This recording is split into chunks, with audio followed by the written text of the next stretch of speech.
become the cornerstone. By the Lord has this been done, a marvel in our eyes. Alleluia, alleluia, alleluia.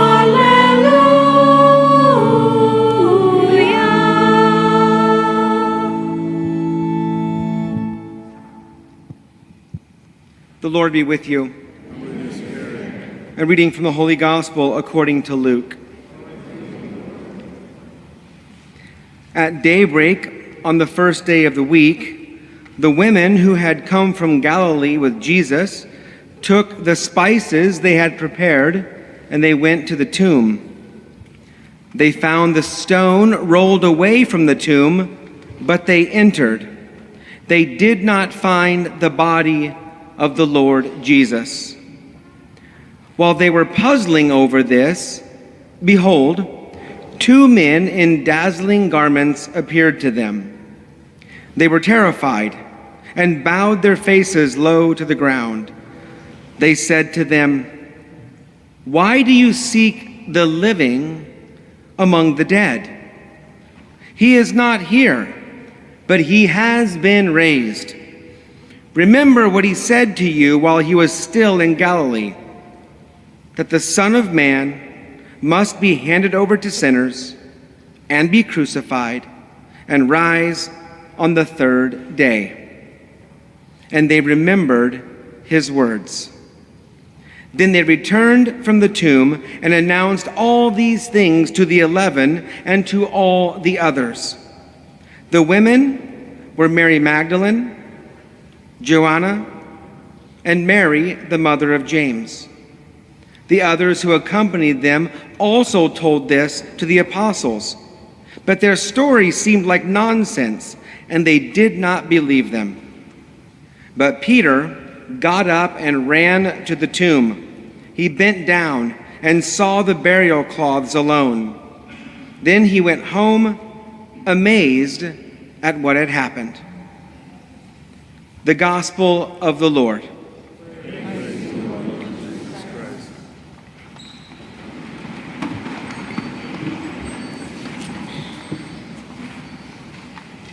Happy Easter, everyone. I remember a time, I was very, very young, just bits and pieces from when we were just very little, before we were even in kindergarten, and my mom had made tacos. It was perfect. The table was set. My mom had done such a beautiful job. Tortillas and beans and hamburger and onions and tomatoes. Everything was just perfect. But my dad came home drunk and angry, and he had been fighting, which was not, sadly, uncommon. I remember him taking the bowl of beans and dumping them on my mom's head and then flipping over the table. All of my mom's hard work wasted on the floor. Immediately, with tears in her eyes, my mom began picking up the pieces, starting over, and making it good again. And can you believe, after all these years, there's still nothing my mom and our family loves more than getting together for Tina's tacos. They're delicious. My brothers and sisters, listen to me. Sin and violence does not have the last word. Love does, and God does. And believe that. God created us in the beginning. In the divine image, he created them male and female. He blessed them and he said, "Be fertile and multiply. Fill the earth, subdue it." What a beautiful plan. What an amazing start. What love God has for his creation. What confidence God has in our potential. He gave them everything. He put them in charge of everything, and he loved them above all else that he created. But they did not love him back. They flipped the table.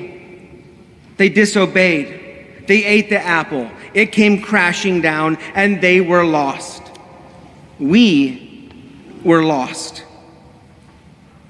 In the garden with Adam and Eve, with Cain and Abel, Noah and the flood, the Tower of Babel, the story continues to repeat itself. A people who turn against God, full of sinfulness and arrogance and violence, selfishness, impatience, and unloving people. And we cause sadness and suffering. We dump beans on people's heads, and we flip over tables, and we create brokenness, and we crucified the Lord. And in this way, in this sinful condition, a rebellion against God, we cannot be saved. And that's just the truth. But God did not want us lost. He did not want us without his love. And so even as that first sin took place so long ago, God had already begun a way to save us, his children. Not with what they could do. He already tried that. Instead, he chose to save us with what he could do and what he would do. And we call that salvation history.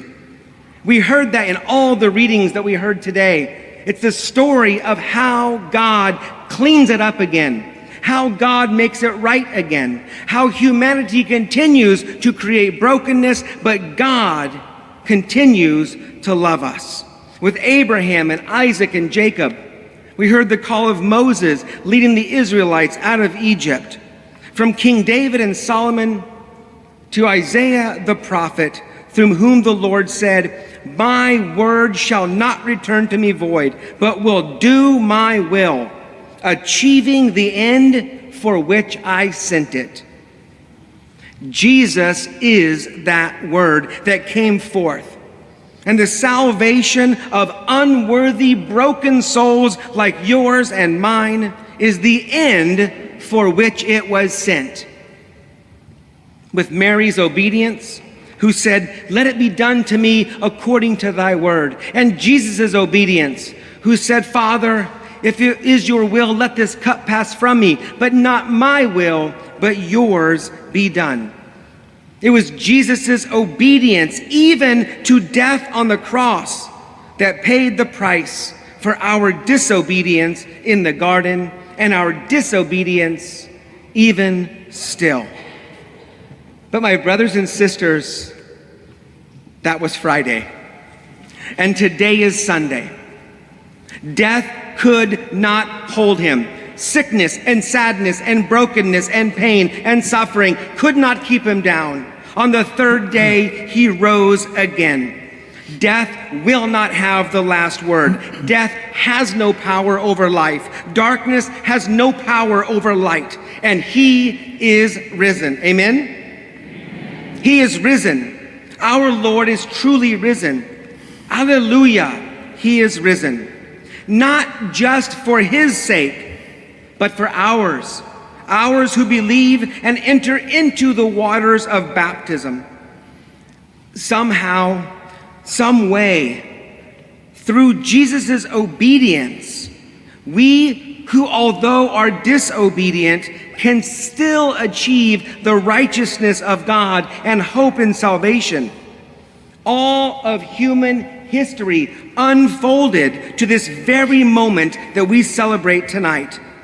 Jesus conquered the grave, and he brought back to life all of those who believe. As the angel said, "Why do you seek the living among the dead? He is not here, he has been raised." Pope Francis said that the whole of salvation history is the story of God looking for us. He offers us love, and he welcomes us with tenderness. Tonight, we not only celebrate Jesus' rising, we celebrate our rising too. We heard the book of Romans that in this mystery of baptism, we are united to Christ in the grave, that just as Jesus rose from the grave, we too, in baptism, are united with him in a watery grave. And just as he was raised from the dead by the glory of the Father, we too rise from the dead in baptism to the newness of life. We celebrate these elect.